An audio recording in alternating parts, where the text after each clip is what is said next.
Hey guys, my name's Cheryl Miller, and in these interviews, I'm bringing you success stories of people that have broken the mold, follow their own path instead of being limited by what others expected them to be based on their race, gender, or any other stereotype. So, when we internalize negative stereotypes, it affects our performance. And the people in these interviews have proven what you can achieve when you have a winning mindset. So, these stories are here to inspire you. If you want to hear more, please like, share, and subscribe so you don't miss out. So today's guest is Rico Johnson-Sinclair. He is a marketing and communications genius. He's an experienced film programmer and director of CineQ Film Festival. And last year he produced Sweet Mother, which is a film that was shortlisted for BFI Flare, which is London's LGBTIQ plus film festival. So welcome, Rico. Thank you. Thanks for having me. Giving up your time. I mean, I kind of thought that, with the time that we've got, it's a challenging set of circumstances, but I kind of just thought, how can we make use of the time? I was inspired to do this kind of like last year, so the timing I think was right, really. Absolutely, yeah, I agree. Good. So obviously we met when I was involved in the film festival a few years back.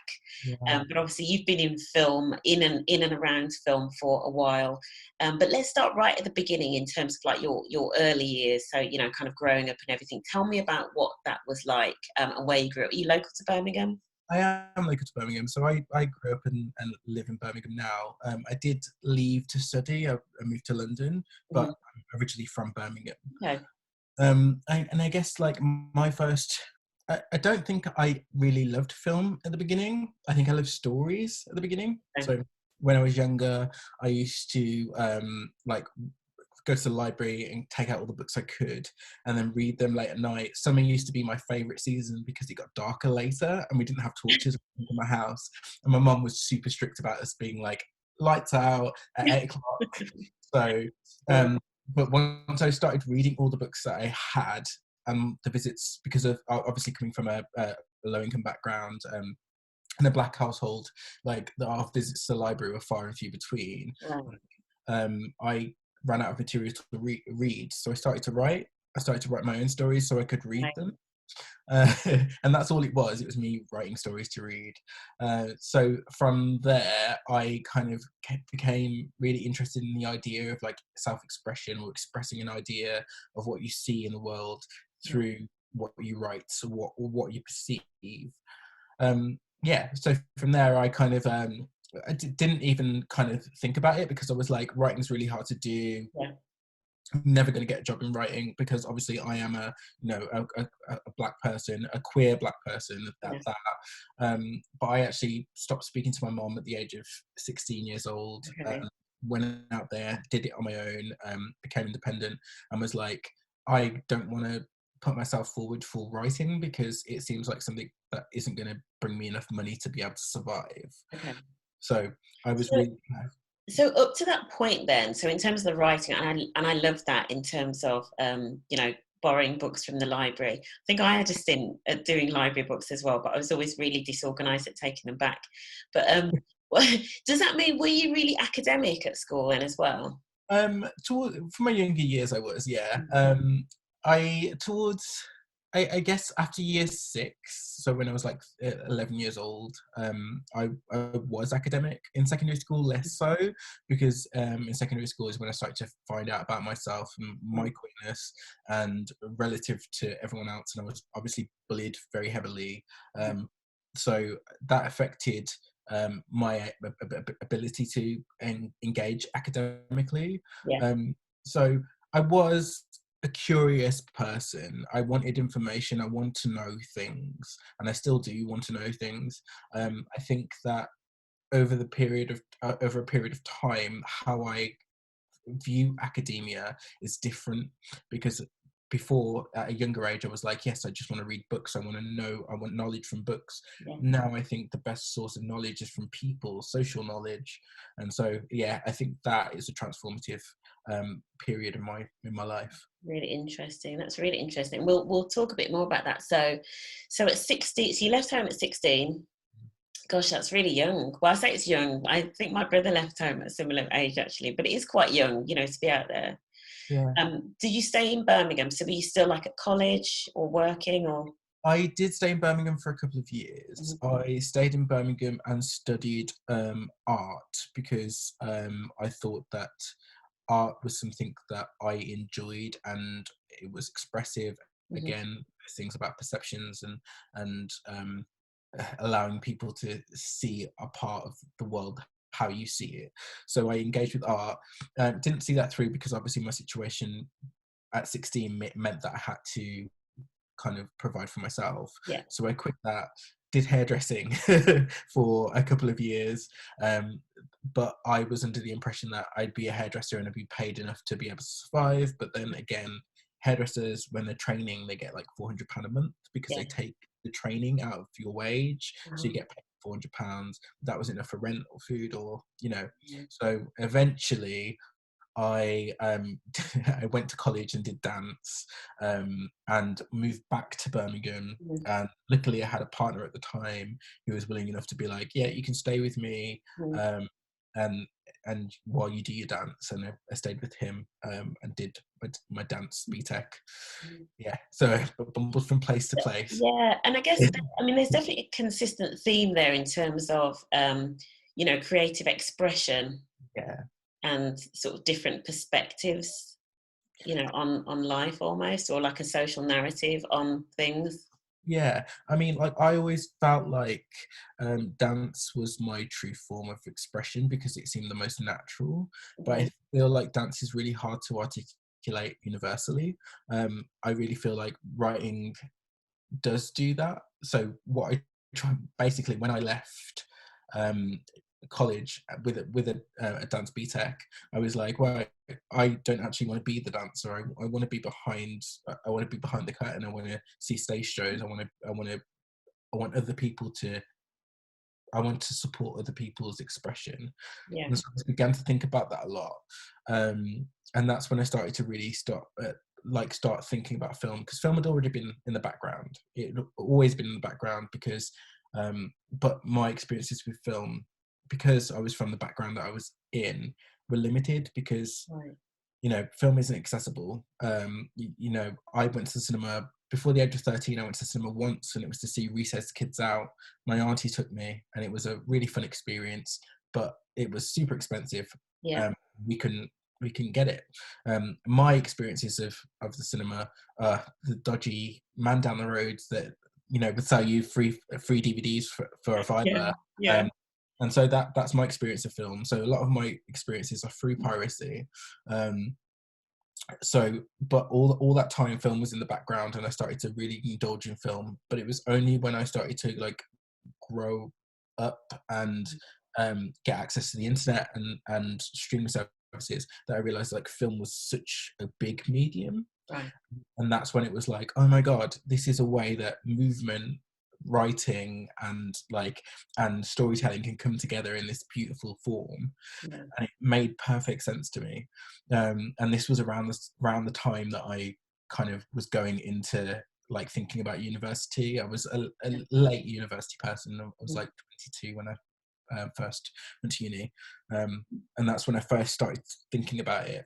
And so I applied to University of the Arts London, Mhm. um, and I got in, but I got into two courses. I got into media practice, and I got into production for live events and TV. Right. And me, with my pragmatic brain, was like, if I do media practice, it probably won't amount to anything. But if I do production for live events and TV, there's a lot of events that happen at the moment. I'm probably more likely to get work from this course. Right. So I chose performance for live events and TV. Yeah. Did that course in London. London was amazing, but also it gave me a lot of the skills that I needed for things like film festivals and things that I do now. Yeah. So it instilled in me this idea that these expressions are best enjoyed in a live setting. So yeah, so all these little dots connect. Yeah.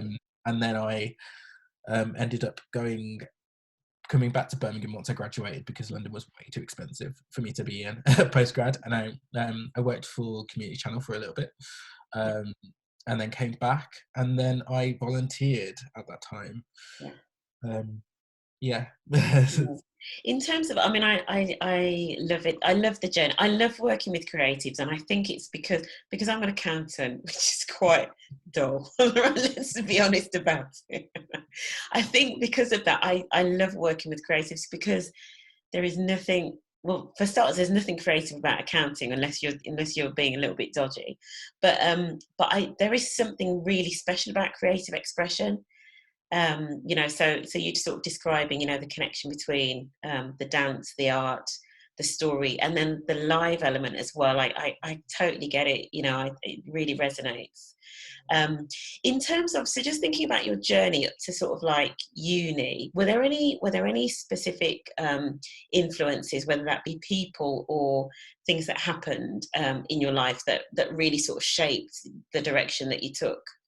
Yeah, I think for sure. I think when I first moved back to Birmingham and I started volunteering, and I started volunteering for Flatpack Film Festival, that was a real big eye opener for me, because it was like, here's this festival that isn't just putting on films and putting people into cinemas. It's actually doing things that encompass everything around it. Mhm. It's like they do things like DIY drive-in cinema, where you like get kids to build cars out of cardboard boxes and drive into the cinema and then watch kids shorts. It's everything that I thought about in my own head, disjointed. And Yeah. I'd already had this like background thought about having this like immersive like cinema experience, and obviously Secret Cinema, like when I just came back to Birmingham, Secret Mm. Cinema like was starting around that time, and Yeah. like have a reputable like voice in the media. People were talking about it, and so I really kind of like homed in on that, and was like, this is really interesting. This is like cross arts communication that still conveys a story, and it's actually shaping people's lives. It's Mm. allowing people to express something. So yeah, when I first volunteered at Flatpack, that was like transformative for me. But then I obviously went on to work for Flatpack from a course that the ICO currently do called FEDS, which is film exhibition, distribution, and sales. Right. And so they essentially take six young creatives that are interested in film exhibition, distribution, and sales, and they train them and house them in an organisation like a cinema or Right. a festival, and they pay them to do that. And during that time, they can seep in all that knowledge and all the goodies that are going on in the office. Yeah. And then after those 8 months, they help them find the next step. And Okay. so I was a part of that job at Flatpack, and that was really my changing point. That's really what formed me. Yeah, that's great. I mean, it's interesting because so on the podcast that I do, we talk to somebody who is a stylist in film, so costume in film, and she was talking about doing work experience. I think that was more when she was doing like sort of retail fashion stuff. But can I just get your views on sort of free voluntary versus paid internships and that sort of thing? Would you still encourage somebody to do voluntary stuff if they want to get into media and film in particular? Yeah, I definitely would. I'm a big advocate for volunteering, but I think volunteering serves a really special purpose, especially for someone like me. So I have psychosis, and I was diagnosed with psychosis. So during that period of time when I was in London to Birmingham, Yeah. I was experiencing auditory hallucinations, Mm. and so I didn't know if I could work. Yeah. And when I got back to Birmingham, volunteering for me was the only thing I could do to allow me to be in a work setting, to see if I could work in these kinds of environments, to see if it was available to me. And that was really important at the time, because it allowed me to be like, yes, I can still communicate with people. Yes, people still understand me. Yes, but I can still do this role. Yeah. If it was a paid role, I could still do this role. I could still interact with people. And it gave me a little bit of confidence I needed to be able to push myself Mm. a little bit more towards the creative sector. Yeah. Um, I think outside of that, if I hadn't had that volunteering experience, I probably would have ended up in somewhere corporate, because I feel like corporate is more sustainable and comfortable. And Yeah. someone from my background, without that, like without that comfort, that sustainability, it can get quite anxiety inducing, because you're freelancing and you don't know when your rent's being paid, you don't know how to pay your bills. Um, And so, yeah, volunteering was the thing that was like, yes, I can be paid for this. Mm. Uh, it's actually from volunteering, I got my first paid gig from Kay Winwood, who I'd worked with as a volunteer, and she um, does these amazing immersive like dining experiences. And Okay. she paid me to be one of the people that were facilitating these dining experiences. And I was like, right, okay, so I'm being paid to do this, and I love this. So actually, I deserve to be paid to do this. And that for me is like a flick of a switch in my brain. Yeah. That's cool. That's very, very cool. Okay, so tell us about how you went from Flatpack to kind of what you're doing now, because you're doing some really cool stuff. So just tell us about that journey and a bit more about what you're doing now. Yeah. So when I was at Flatpack, I was like, thing is with the BFI, they're an incredible resource, Mm. and often they'll talk about like film exhibition and people going into the cinemas. But me personally, because my experience is my experience, I didn't get those opportunities to go to the cinema. And some of the programs that BFI have now are incredible, but they weren't available when I was growing up. Yeah. So I was like talking to my line manager at the time, Amy Smart, about Mm. like viewing things online versus viewing things in real life. Yeah. We were talking about queer film specifically because Birmingham doesn't actually program a lot of queer film, um, and there are gaps in the market. And so she was like, like the best place to watch film is in the cinema. No distractions, enclosed space. That's the best way. And I was like, yes, I agree wholeheartedly. But for queer audiences, like the only way we can access films that represent us Yeah. is we go online to get that. Yeah. Um, and so with that, I was like, Amy was basically like, well, if it doesn't exist, why don't you make it? And I was like, okay, well, I will. And so from there, I just did. I had the support of Flatpack, which was great, Yeah. uh, and set up CineQ, which is the film festival now that I own. You set that up from scratch. Yeah, to set that up from scratch. Brilliant. Yeah. Yeah, originally it was just like a community cinema. It would happen every 2 months. Yeah. And it was queer film in like a local cafe in Centrala in Birmingham. Yeah. But from there, it kind of like evolved naturally. And as I started to work on the festival, because you have to imagine I was doing this alongside another arts job Yeah. that was bringing in the income. This was like my love, and then I'm always doing something else. Um, I started to see how CineQ could develop. And Yeah. then last year, we had our first festival. So we had CineQ Film Festival, and it was a huge success. The first show was a huge sellout at the Mac in Birmingham, and we had actually the opening and closing films were both sellouts. Brilliant. Queer films that represent queer, trans, and intersex people of color. So Yeah. that's what we focus and prioritize our energies on. That's amazing. That's just so good to hear. I mean, and obviously as we talk about the film industry, there is this issue, isn't there, where things are just made so much for the mainstream. And the reality is people want to see, even people that normally just watch mainstream stuff want to see everything. We want to see the rich tapestry. So I remember when I was doing the film festival, and I remember wanting to screen Moonlight. So I was doing the film festival the year that Moonlight came out, and I approached one of the cinemas in Birmingham. I won't say which one to embarrass them, but they sort of said, look, you're doing a black film festival, and you're wanting to show a film, about a gay relationship, and they were basically saying you're tackling two minorities. You're at the intersection. You're making it even more difficult for people to come. And so I didn't show Moonlight, but we did show The Pass. I don't know if you remember that one. It was yeah. Yeah. Yeah, so we did that one instead, and I wished I'd done Moonlight. I was absolutely gutted. But it's a real challenge, isn't it? Especially at the intersection of colour and queerness, I guess, as you call it. It is. It's such a complex thing. I mean, I think a lot of people, because they don't see queer people of color as the norm, Yeah.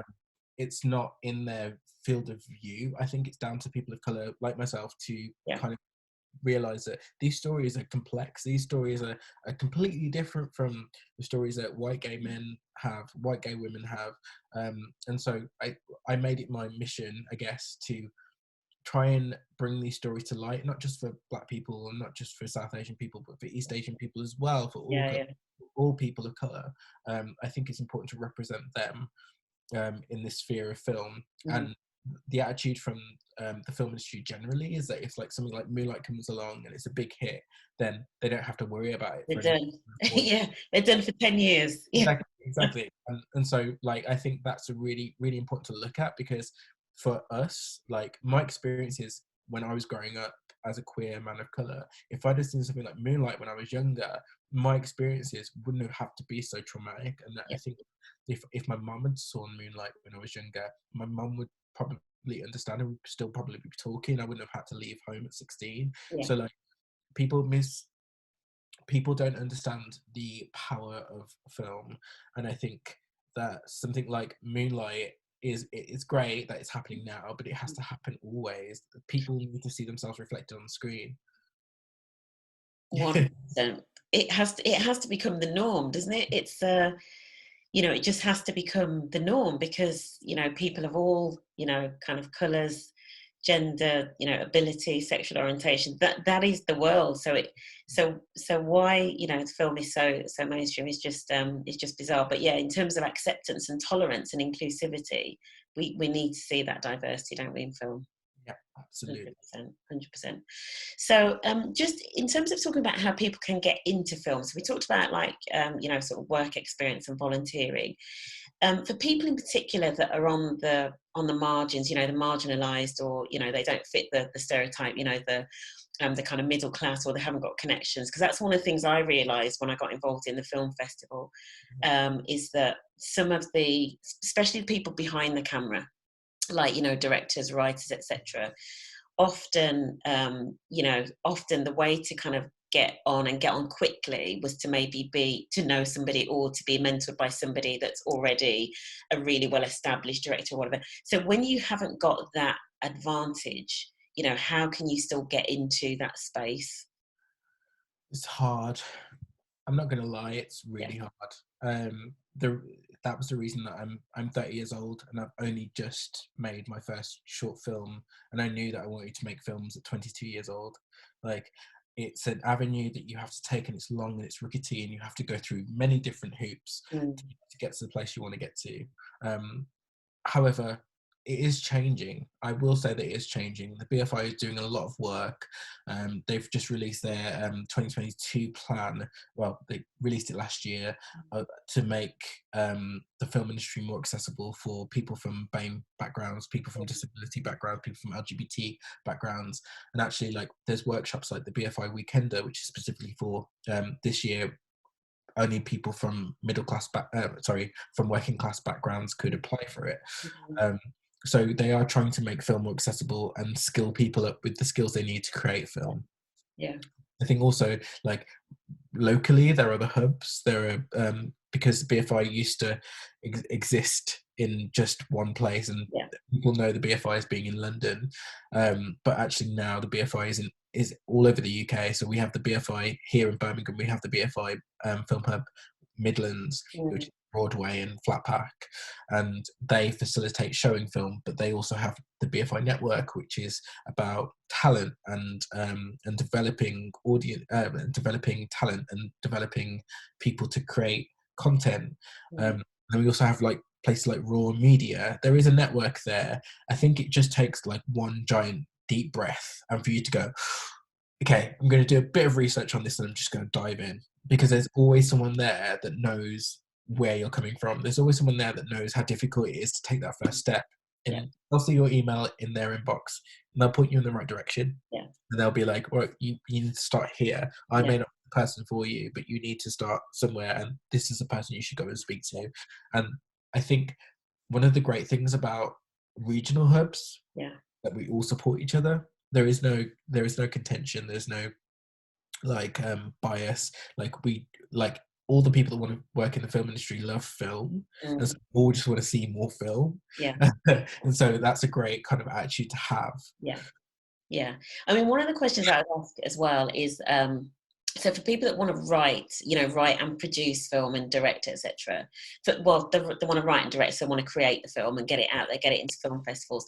What would be your advice? I'm sure there are lots of people out there that have these stories, or they're doing media at college. How can they actually do? So for example, how do they get into film festivals, especially if they haven't got a lot of money, a lot of resources, etc. What would your advice be? I would advise them to, well, I guess you'd start by understanding that film has to be something that exists alongside something else at the beginning. Mm, The first couple of films are going to be done where you've got like a full-time job or a part-time job on the side. yeah.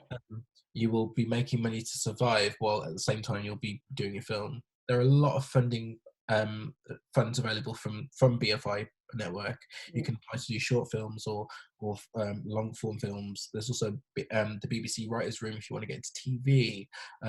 Like you can get into these funds by writing scripts in your spare time and sending them off and seeing what bites. right. Also getting yourself out there, putting yourself into networks with filmmakers. They'll know people that are willing to finance film. Yeah.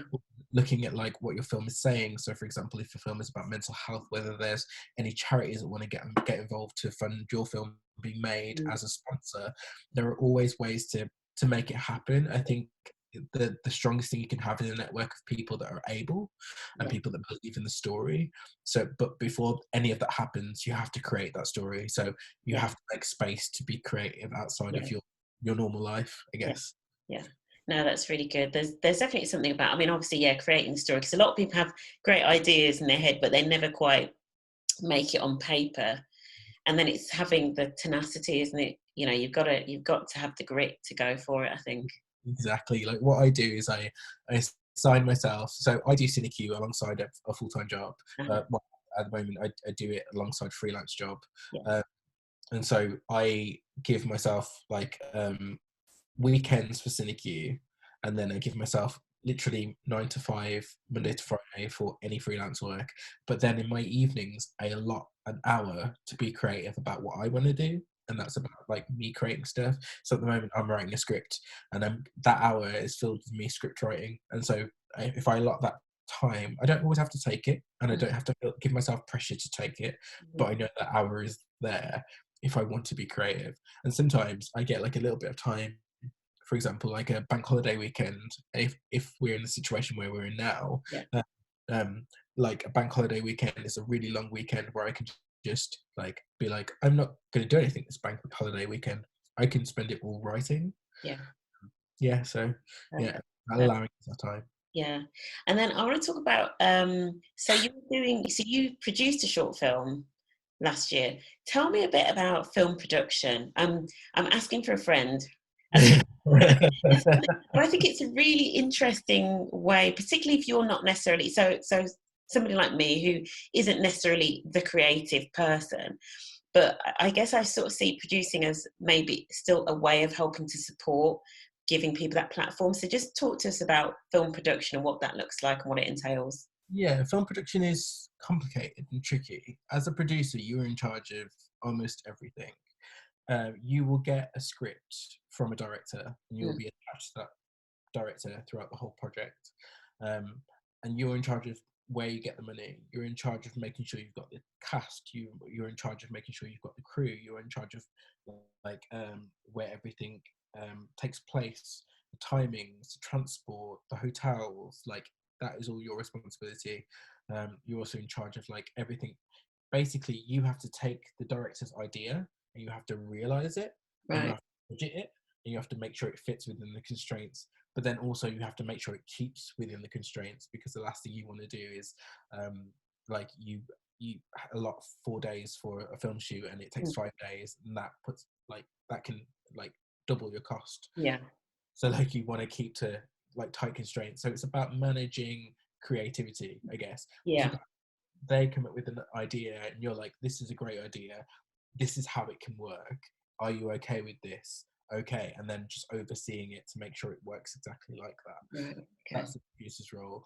And I Yeah. guess like that is like both creative, because with Sweet Mother I did have creative input. Like I was able to say to Zena Igby, who's incredible, I was able to say to them, like, how do you want this to work? Like, Okay. can we do this? Can we do that? Can we take this out? Can we not take this out? And do we have the budget for this? And then look at it with like a really clear view of the money that we had to make it and what was feasible. And with that, we created it. So there is a creative input in there as Yeah. well. Yeah. And also, I guess, based on your experience of film and, curating and programming and that sort of thing. Yeah, Yeah. yeah, it was really interesting because like I was coming from like a programmer's point of view and knowing what programmers would program and knowing what like they would like to see, and thinking about like the words I spoke and the words I chose to describe things, especially in like the pack that you the press pack that you give Yeah. at the end of the film. Yeah, it was an interesting experience to go from like from programming to production, but it was really interesting and really good for me because I realized that like I actually really love production, Mhm. and actually I kind of understand because the film industry is made up of like four main big parts, isn't it? It's like exhibition, Mm. which is showing the film. There's distribution, which is in charge of where the film goes. The Yeah. sales, in charge of how the film sells, and there's production. Yeah. So like that makes the film chain. And so we look at things like having to have sales and distribution, and they are big entities that need to exist. Mm. But if we're looking at like community-based film, do they have to exist at the same time? Can we have like exhibition and production together?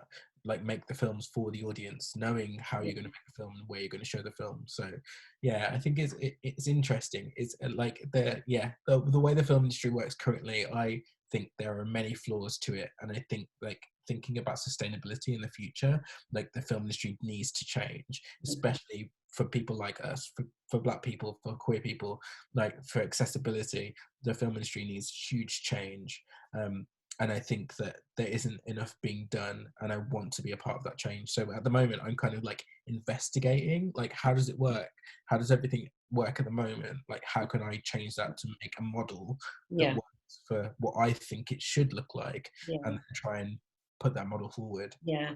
Because that's a really interesting point, because the whole distribution thing, which we're kind of seeing when you're in a situation like this, like we're in now. So we're currently in lockdown. So everything's kind of turned on its head. Like these models are turned on their heads anyway. And I wouldn't be surprised actually if a lot of innovation is born out of this, and some lasting changes in the distribution models for things like film. Hope so. I think like there needs to be a bigger focus on the film industry and on digital. I think like streaming services like Netflix and Amazon are great, and like I think there needs to be more communication between organizations like the BFI, organizations like studios, with those streaming services to make it more accessible. I think like thing is I see film as a art business, and everyone else sees film, well, the industry sees film as a business. So Mm-hmm. actually like they're thinking about it being competitive and money and like where the money comes in from, and I get that because film is expensive to make. Mm-hmm. I also see that like there is room for conversation here, there's room for people to figure out new ways to bring film to people, because at the end of the day film isn't about the film, it's about the audiences, it's about connecting stories, it's about connecting people. And so when you kind of get rid of all the ego and all the money, like you kind of understand that in these situations it's great to kind of pursue digital avenues, it's great to think about how film can be shown to people and brought to people in their homes. And some of these people have accessibility issues anyway, so they can't go to cinema, it's not easy for them to go to the cinema. Yeah. And I think just completely erasing all of those people from the conversation is horrible. And I think like those conversations to happen, like with CineQ, we always had this thing called watch parties, which took place over Facebook, and we'd show short films that were freely available on the internet, and we'd curate them and show them on Facebook in like a curated program. And that was for our audience members that were far away, or they couldn't go to cinema, or because they had disability or learning difficulties or autism and they didn't feel comfortable in the cinema, they could watch them from the comfort of their own home and still have space to be social, because it gives you the social platform to be able to do things like that. And so I think it's going to be really interesting how the BFI responds to this, and how the film industry responds to this generally, looking at a digital sphere. Because I think at the moment, from what I can see, all I can see is that loads of huge releases have just been pushed to later in the year, which means that all the releases after that have been pushed further. Yeah. And so like they've just basically taken time out, and I don't think that is sustainable either. Mhm. I think now is kind of like a time of reflection, and it's really valuable. Absolutely. And what do you think? What do you think the film industry should be doing to encourage more? You know, as you say, more sort of different voices. You know, so kind of diverse voices, and also more sustainable ways of of kind of creating film. What can they do to incentivize that? I think like I think to begin with, they need to like decontextualize their whole situation. They need to understand that like talking in film language is not accessible for people getting into the film industry. It's scary. Speak with accessible language. I think they need to realize that people from backgrounds that aren't into film need to see film and experience film before they can be interested in film. So I think the film industry has to start with audiences. I think they need to do more in their communities, reaching out to communities and having people in the communities work at the central BFI. There's definitely a disconnect. There's definitely a disconnect between studios and the people that create the films and the Yeah. people's stories that are being told. I also think there's like a key thing with stories being told from people that don't have those experiences. Mm. Like if you're a white woman from Scotland, you have no business telling a story about a black queer person in the heart of Birmingham. Like that's not the way it should be. Like you should always have someone on your team that understands experiences and stories that you're telling. Yeah. I think again, this is changing and this is evolving. It's just an antiquated system that's been going on the way it has for so long, and to change things so quickly would tear the whole system apart. Whereas one has changed things slowly, so the system can stay as it is, but more encompassing. Yeah, yeah. No, it's really interesting. I always think when I sort of think about how we can change things. I always think, probably because I'm an accountant, I always think about money in terms of the funding, because money is kind of power. Do you know what I mean? So I always think, is it a case of, do we need to start, pushing more of the funding and more of the tax incentives to? So I know there are already tax incentives for supporting film, but actually making it so that the tax incentives are there only if you're meeting that criteria of it being more diverse voices, stories, etc. Do you know what I mean? I just wonder whether something like that might make a change, because at the end of the day, people with money like saving tax and making more of it. And if you incentivize them to do that, and it's supporting a good cause, I just wonder whether that's a possible solution. Yeah, I think there is a lot of that going on at the moment, actually, and Okay. I understand that the BFI is funded by national lottery funds anyway. Like it's funded by the people. I do think that there needs to be more of a focus on creativity generally from Okay. governments. I think like if anything, this situation has taught us that like we wouldn't be able to get through times like this where we're all secluded, we're all isolated without creativity. We'd all be going we'd all be going absolutely insane. Yeah. And I think that's really, and when we're talking about like experiences, like I grew up not being able to express anything that I wanted to express, which is why I was so enamored by expression. Yeah. I was so enamored by ways that I could talk without talking. Mm-hmm. And I think these are really important for people that have experienced trauma, people that have experienced hardship, people that have Mm-hmm. experienced an experience that isn't like the normal experience of Britain or the way that Britain wants to portray experiences. I think arts are really important for decontextualizing and externalizing internalized Yeah. trauma. Yeah, because the reality is, and it's interesting, you said about, that your experience maybe didn't reflect normal, but actually there is no normal. Do you know what Yeah, I mean? We know that there's no normal. There's a normal that's being portrayed, yeah, kind of by the media, and there's probably there's a tiny percentage of the population that identifies with that. The rest of us are going through all kinds of craziness, That's the reality of it. there is no normal, and like the normal that is being portrayed is like this packaged product of what normal should Yeah. be. and that has been portrayed for many, many years. So there's like a huge hill that image is sitting on. Yeah.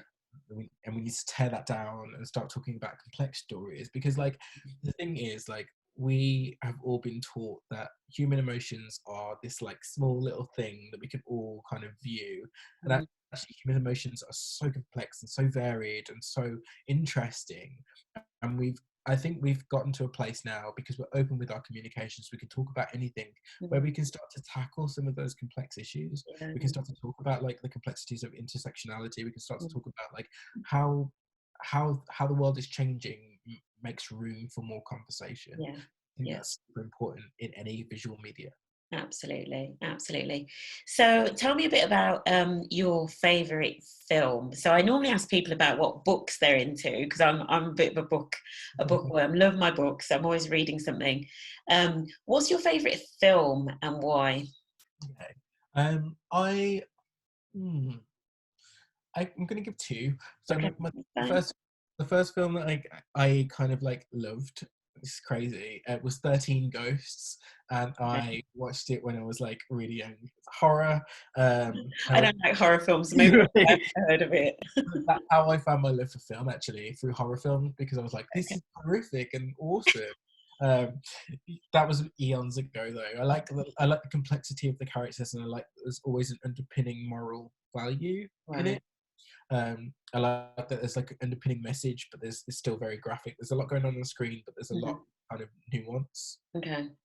Um, and so 13 Ghosts was like this like weird story about like this.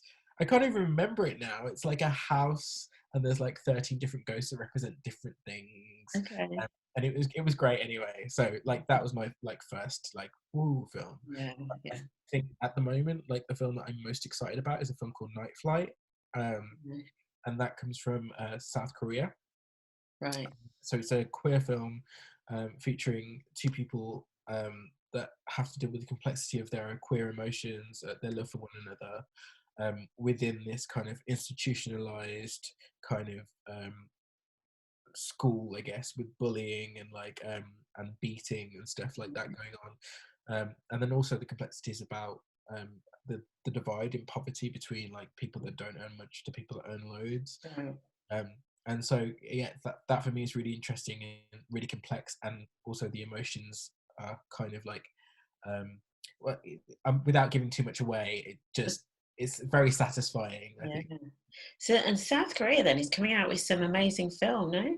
Yeah, Parasite as well. Yeah, Yeah. Parasite and Mother, and oh yeah, there's been loads, and Soul Station. Yeah, Yeah. Train to Busan. Interesting. Yeah. Yeah. And so, just in terms of, so we're nearly out of time. What is it that keeps you positive and kind of keeps you going? I think that's an interesting question. I think for me, I have always had an innate curiosity with the world, but I also think the world as it currently is pretty damn awful, and I think that's because it's been built on a lot of lies and a lot of miscommunication and a lot Mhm. of incorrect history. I was brought to this world, and so while I'm here, I want to make a sustainable change to the way the world works. And it may be a small change, but if I'm not giving everything that I've got Yeah. to try and make that small change happen, then I'm not doing enough. I don't want to leave this world with any regrets. I only have one life, and I want to be able to change the things that I think are wrong with the world Mhm. through communication, whether that be through film, whether that be through writing, whether that be through talking. I just want to be part of the change, part of positive change in the world. Yeah, absolutely. And what are some of the biggest lessons that you feel that you've learned so far in your 30 years? You're a Well, baby, really. But getting over failure is like a huge one. yeah. Like everyone fails, and actually, I think that failing is way more valuable than succeeding, because whenever I've had periods of succeeding for like 2 or 3 years, I start to get a little bit full of myself and be like, "Oh, I can't go wrong." Mm. When I fail and I know why I failed, it Yeah. makes me stronger. It makes me not have to make that mistake again. And Yeah. so, actually, like, I think you should get your failures out of the way. You should do them quick, and you should be thankful for your failures, because the quicker they come, the more you learn and the more you can evolve. Brilliant. Perfect, perfect. And finally, the final question. What advice would you give to your younger self? Ooh. The advice I would give to my younger self is just to keep working towards what you believe in. It was my younger self. I think when I was younger, I wanted to be a doctor. When I was really, really young, I wanted to be a doctor. But I think I was just trying to be what I thought that my mom wanted me to be. Mm, And as I became more aware of the world and more aware of its complexity, I realized that people don't just need healing physically, mm, people sometimes need healing emotionally. And whilst doctors also do that, I think that people are more healed from the interactions they have in the everyday. They're healed with film, they're healed through society, yeah, and I want to be part of the artistic approach to that. yeah. That's perfect. That's amazing. That's a perfect note to finish on there, Rico. Thank you so much for your time. Guys, if you've enjoyed this interview, please like, share, subscribe, and I'll see you next time. Thanks, guys. Thanks for watching.